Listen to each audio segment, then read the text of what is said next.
vous parlez du pouvoir de la patience et de l'amour chez la femme. Oui. D'ailleurs, si je peux déjà lire là-bas, vous dites, oui. Ici l'accent est mis sur la capacité unique de la femme ou des femmes à incarner la patience, l'amour et la paix.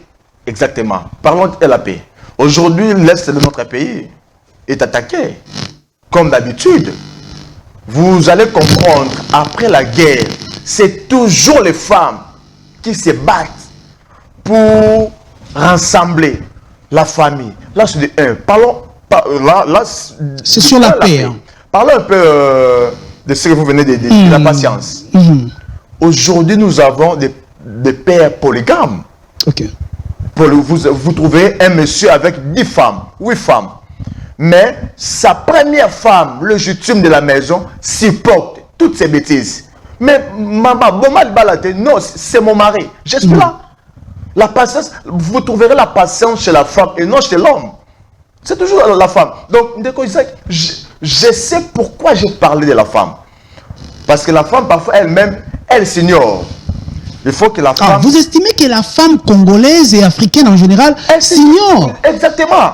La femme, parfois, ne comprenne pas les capacités qu'elle possède en elle.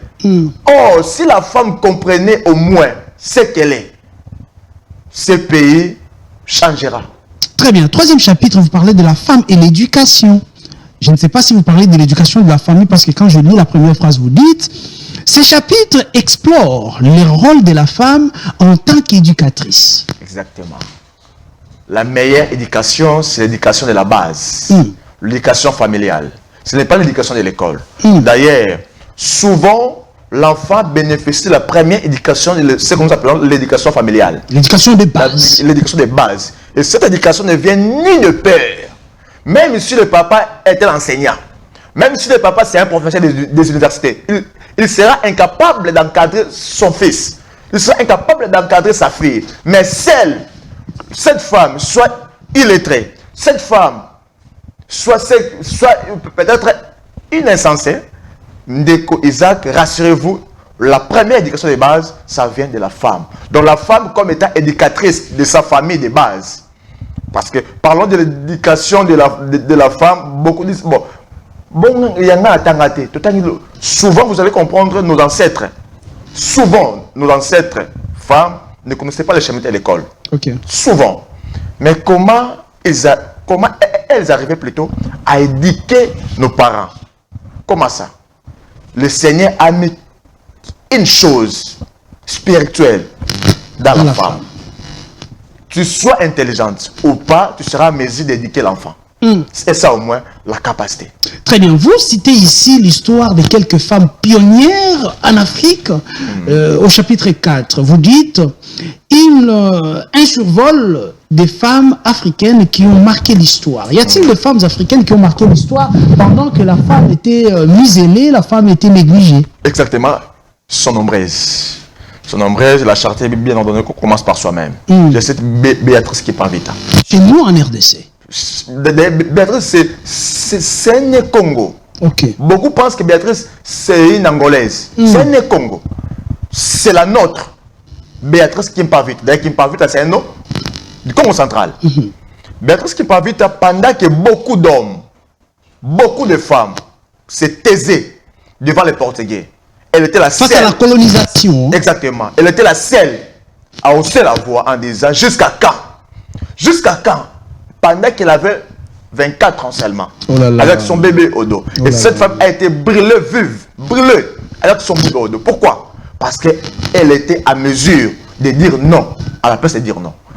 Je peux passer. Ici à MRDC, je peux prendre encore un autre exemple. Maman Marie Moulo, Kiawanga, Nzitani, la femme de Simo Kimbangu. Simo Kimbangu n'a jamais laissé une église ici, au Congo. Kimbangu n'a jamais laissé l'église Kimbanguiste, ce n'est pas l'œuvre. Au-delà du fait qu'il prêchait, mais il n'a jamais construit une église. Kimbangu a laissé un mouvement, un simple mouvement, un mouvement, aucune église. Aujourd'hui, si nous parlons de l'église Kimbanguiste à bonne et due forme, c'est grâce à cette femme, Maman Marie Moulo, Kiawanga. Donc, les femmes congolaises sont nombreuses. La femme peut aussi construire cette opinion qui dit, moi ça ton akambokate est une opinion fausse. C'est une fausse opinion. Comment la femme ne peut pas construire pendant que cette femme a mesure de porter une grossesse pendant 9 mois, Ok. 9 mois de souffrance, 9 mois de peine, 9 mois d'humiliation, 9 mois de tant d'autres dangers liés à sa vie. Donc, si la femme est à mesure de porter cette grossesse pendant 9 mois, elle est à mesure de construire aussi comme Marie Mouilo. Elle est à mesure de construire aussi, de défendre sa patrie comme Madame Wagner. Ok. Donc, les femmes sont capables. Et ce que moi, je peux demander à nos autorités, donner la confiance à la femme. D'ailleurs, un ami qui m'avait dit, mais Madame, elle a échoué lamentablement.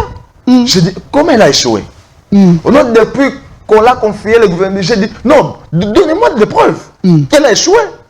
Comment vous voulez parler d'un échec d'une femme au sein d'un gouvernement de plus de 50 personnes dont les femmes occupent une affaire de dizaines de femmes? Nous allons parler de l'échec de cette femme confiée au moins un gouvernement de femmes. Femme, jusqu'à la fin, l'homme, je dirais non, cette femme a échoué. Ah, vous estimez que si aujourd'hui il y a des choses qui ne marchent pas, c'est parce qu'il y a des hommes là. Exactement. Il fallait lui confier un gouvernement totalement de femmes. De femmes. Pourquoi? Parce que, mon frère Isaac, vous ne trouverez jamais une femme avec 2 hommes, 4 hommes, des sous-hommes, non du tout. Mais nous les hommes, vous trouverez un ministre avec des vice-mamans, des sous-mamans. Oh là là. Donc c'est un peu différent avec les femmes. Très bien, nous allons aller rapidement. Nous prenons le chapitre 5, Femmes et pouvoir spirituel. Chapitre 6, Femmes dans la tradition et la modernité. Qu'est-ce que vous voulez dire sur femmes et le pouvoir spirituel? D'abord, la femme et le pouvoir spirituel, je prends toujours un exemple de Mme Marie Mouilo. Aujourd'hui, il y a des ceux qui disent que non, la femme ne peut pas prêcher, la femme ne peut pas faire. J'ai toujours dit, quand Jésus avait dit, allez, faites de toutes les nations mes disciples. Allez. Là, il s'agissait de qui? Qui devrait être les témoins de Jésus? Et les femmes et les hommes. Donc pour dire, arrêtons avec nos débats là, terre à terre. Non, la femme ne peut pas faire ceci, la femme doit porter ceci. Non. Nous sommes dans le temps de la grâce. Jésus nous a tous donné une mission, d'aller prêcher la bonne nouvelle, que ce soit homme ou femme. C'est un peu ça. Très bien. Femmes et justice, des combats Je inachevés. suis revenu sur l'autre chapitre là.